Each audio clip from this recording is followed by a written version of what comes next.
చిన్నప్పుడు చిన్నపిల్లలు ఎవరైనా మనిషికి ఒక మాట చెప్తా ఉంటారు, ఒకరి టీచర్, ఒకరి డాక్టర్, ఏదో ఒకటి. అట్లా నేను అప్పుడు ఏం చెప్పానో నాకు గుర్తులేదు, కానీ తాతయ్య నాతో ఒక మాట అన్నారు, నువ్వు కొంచెం మంచిగా చదువుతావు కదా, దేవుడు నీకు మంచి జ్ఞానాన్ని ఇచ్చినాడు కాబట్టి నువ్వు డాక్టర్కి చదవే, మన ఇంట్లో ఒక డాక్టర్ ఉంటే బాగుంటుంది అని ఆ రోజు అన్నారు నాకు. అట్లా ఆ మాట నా మైండ్లో పడిపోయింది. సరే నేను కూడా చదువుదాం అన్నట్లు దేవుని సహాయం కొరకు ప్రార్థించుకుంటున్నా. దాని తర్వాత నేను మా అట్లా పెద్దనాన్న వాళ్ళు కానీ, బాబాయ్ వాళ్ళు, అత్తయ్య వాళ్ళు, డాడీ, మమ్మీ సేవ ఇంత మంచిగా కొనసాగడానికి దాని వెనక తాతయ్య, నాయనమ్మ ఎంతో కృషి ఉంది. వాళ్ళ సమర్పణ జీవితం, వాళ్ళ మోకాల ప్రార్థన వల్ల నా కుటుంబాలన్నీ దేవునిలో ఎట్లయితే బలపరచబడ్డాయో, నేను ఇక్కడ నిల్చోవడానికి కూడా నా తల్లిదండ్రుల కృషి ఎంతో ఉంది.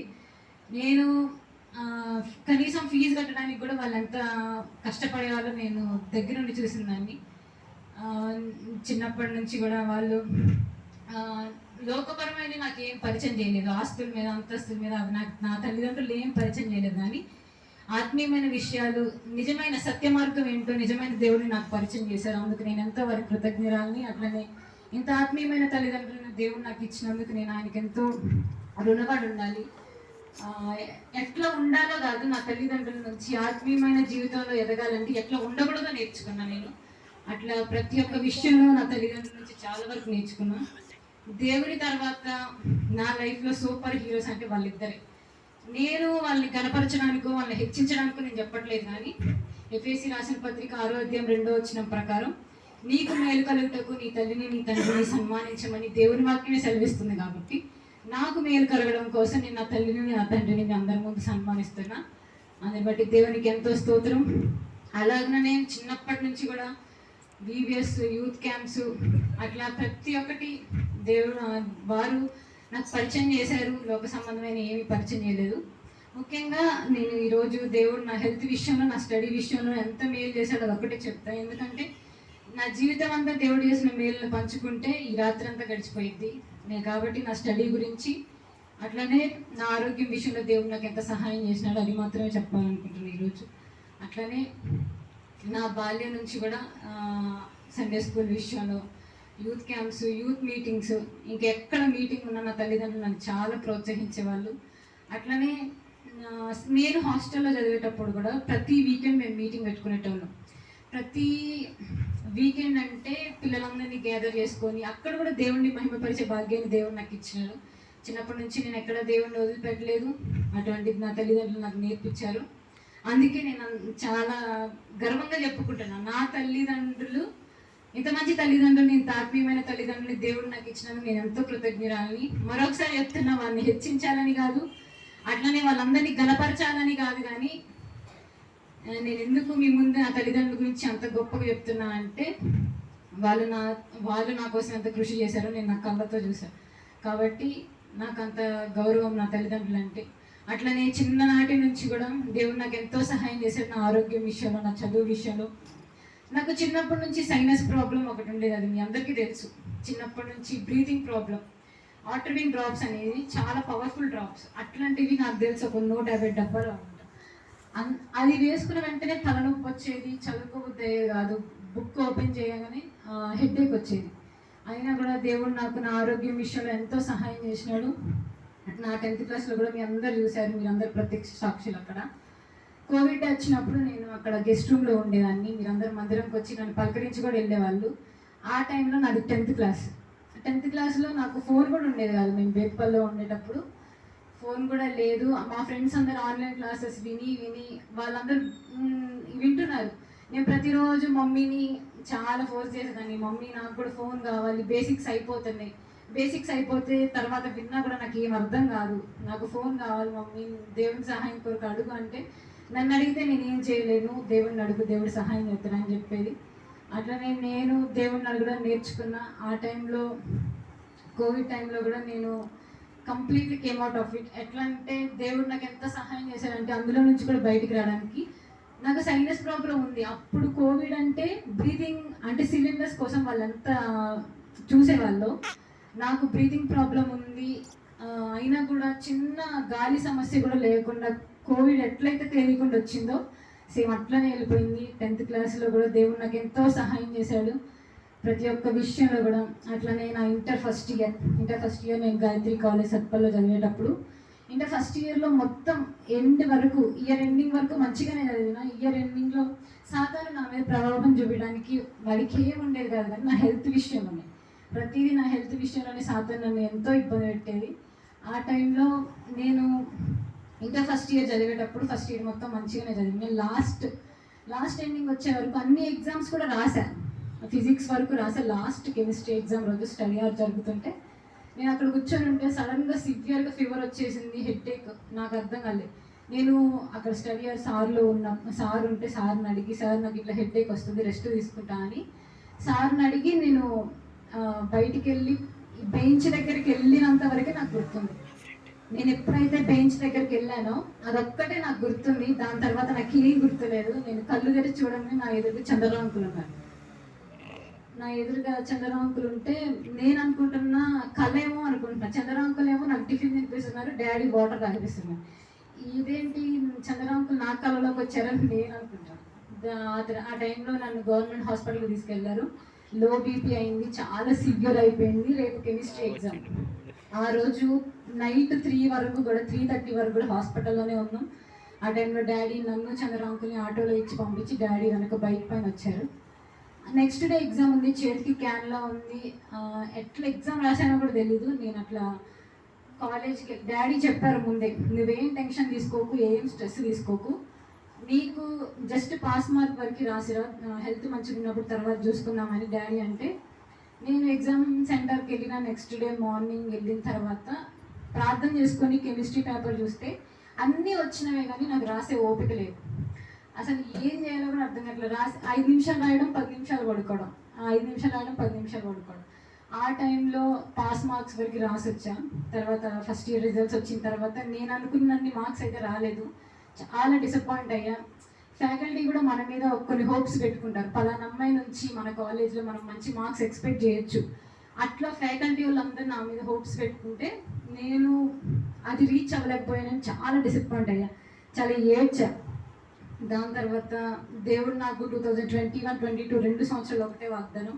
ద్వితీయోపదేశకాండం 28:14 వచ్చినాం, నేను నిన్ను తలగా నియమిస్తాను కానీ తొక్కగా నియమింపనని దేవుడు నాకు ఆ వాగ్దానం చేసిండు. ఆ వాగ్దానం పైన నాకు నమ్మకం ఉంది.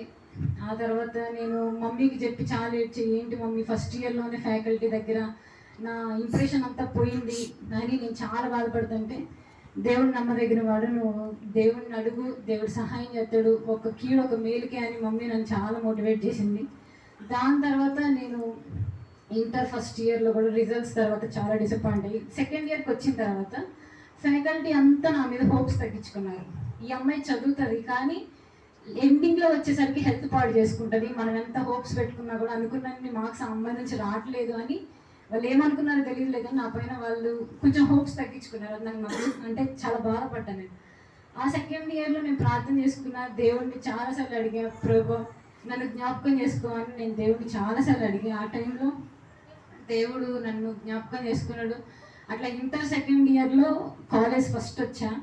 దాని తర్వాత దేవుడు ఆ విషయంలో కూడా నాకు ఎంతో సహాయం చేశాడు. నేను అనుకోలేదు కాలేజ్ ఫస్ట్ వస్తా అని. ఆ టైంలో కూడా దేవుడు నన్ను ఎంతో జ్ఞాపకం చేసుకున్నాడు. అట్లనే ఇంటర్ సెకండ్ ఇయర్ అయిపోయిన తర్వాత ప్రజెంట్ కార్డియాలజీ. దేవుడు ఈ విషయంలో కూడా నాకు ఎంత సహాయం చేశాడంటే, మా క్లాస్లో ఉన్న వాళ్ళందరూ నాకంటే పెద్దవాళ్ళు. కొంతమందికి మ్యారేజ్ అయింది, కొంతమంది జాబర్స్ ఉన్నారు, కొంతమంది అట్లా వాళ్ళకి ఎక్స్పీరియన్స్ ఉంది వర్క్ మీద, ఈ స్టడీ మీద కొంచెం గ్రిప్ ఉంది. నేను ఇంటర్ నుంచి అటు వెళ్ళిన తర్వాత 9 సబ్జెక్ట్స్ లిటరలీ అన్నీ కొత్తవే. నాకు ఒక్క సబ్జెక్ట్ మీద కూడా ఒక గ్రిప్ కూడా లేదు.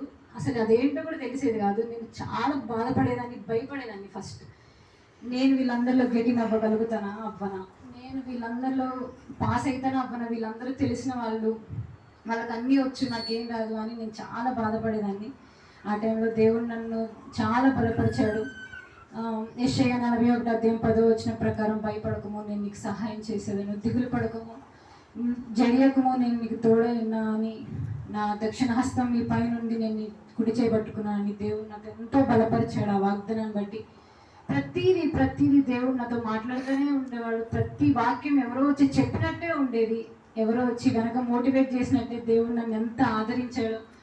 ఆ విషయంలో కూడా నేను చాలా భయపడినప్పుడు దేవుడు నన్ను జ్ఞాపకం చేసుకున్నాడు, నన్ను బలపరిచినాడు.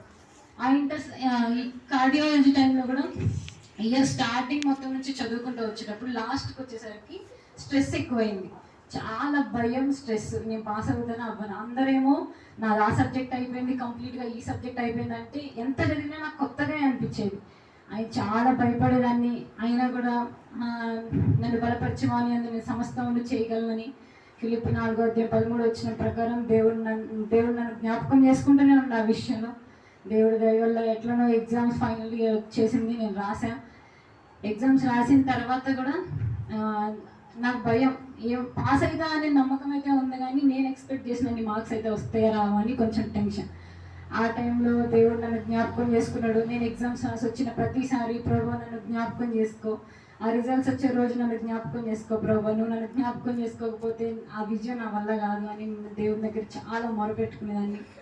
కొన్ని అట్లా గడుస్తున్న కొద్దిగా ఒక 3-4 మంత్స్ అయిన తర్వాత ఆ రోజు నేను డాక్యుమెంట్ సబ్మిషన్కి, స్కాలర్షిప్ సబ్మిషన్ కానీ ఆఫీస్ రూమ్లోకి వెళ్తే అందరూ గట్టిగా రిజల్ట్స్ వచ్చినాయి అంటే ఫాస్ట్ రూమ్లోకి ఉరికెళ్ళి మోకాలు వేసి ప్రార్థన చేసుకున్నా. ప్రభా, నువ్వు నన్ను జ్ఞాపకం చేసుకుంటావు అని నాకు నమ్మకం ఉంది, నువ్వు నన్ను జ్ఞాపకం చేసుకుంటావు అని నేను నమ్ముతున్నా అని రిజల్ట్స్ ఓపెన్ చేశాను.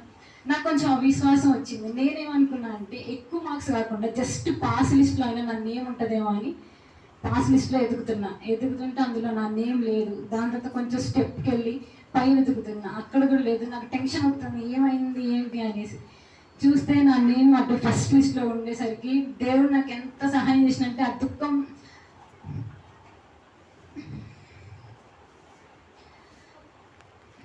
ఆపుకోలేకపోయా.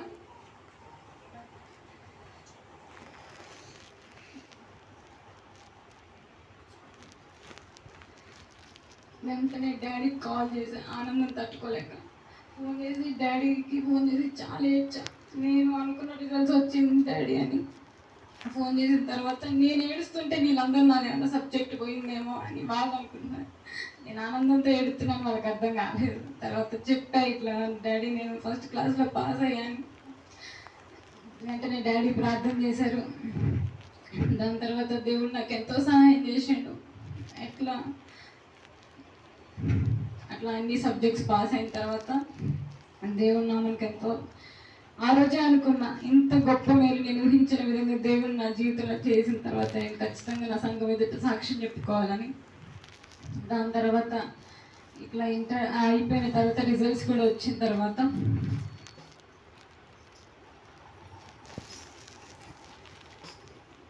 దేవునికి ఎంత కృతజ్ఞతాస్తుతులు చెల్లించిన తర్వాత త్రూ అవుట్ దిస్ జర్నీ, ఈ జర్నీ మొత్తంలో ఎవరో ఒకరు ఉంటారు కదా సాతాను సంబంధం.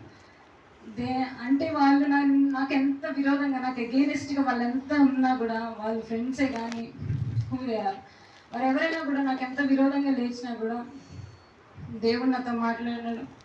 రోమా 8:31 వచ్చిన ప్రకారం యెహోవా నీ పక్షమున ఉన్నది, నీకు విరోధి ఎవడు?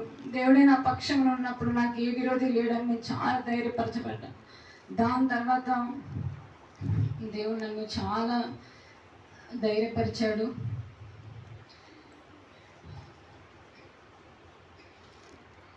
నాకు తెలుసు ఆలస్యమైనా కూడా ఎవరిని నన్ను బాధ పెట్టాలని, నన్ను దుఃఖ పెట్టాలని ఎవరు నన్ను ఎంత కృంగదీసినా కూడా నేను ఏ రోజు కృంగిపోలేదు. ఎందుకంటే ఆలస్యమైనా కూడా నాకు తెలుసు నా దేవుడికి నన్ను ఎప్పుడు హెచ్చించాలనేది, నన్ను ఎప్పుడు కనపరచాలి, నన్ను ఎప్పుడు మహిమపరచాలన్న విషయం నా దేవుడికి తెలుసు. నేను ఏ మనుషులు నన్ను ఇబ్బంది పెట్టాలనుకున్నా నేను ఏ రోజు కృంగిపోలేదు. ఎందుకంటే శ్రమ నా దేవునికే తప్పలేదు, ఈ మనుషులంతా అనేది నాకు నేను మోటివేట్ చేసుకున్నాను. దాని తర్వాత దేవుడు నాకు చాలా సహాయం చేశాడు. నేను నా కెపాసిటీ కాదు, నేను ఇంత పెద్ద కోర్సులో నేను చదివి అది బయటికి రావాలంటే అది నా కెపాసిటీ కాదు.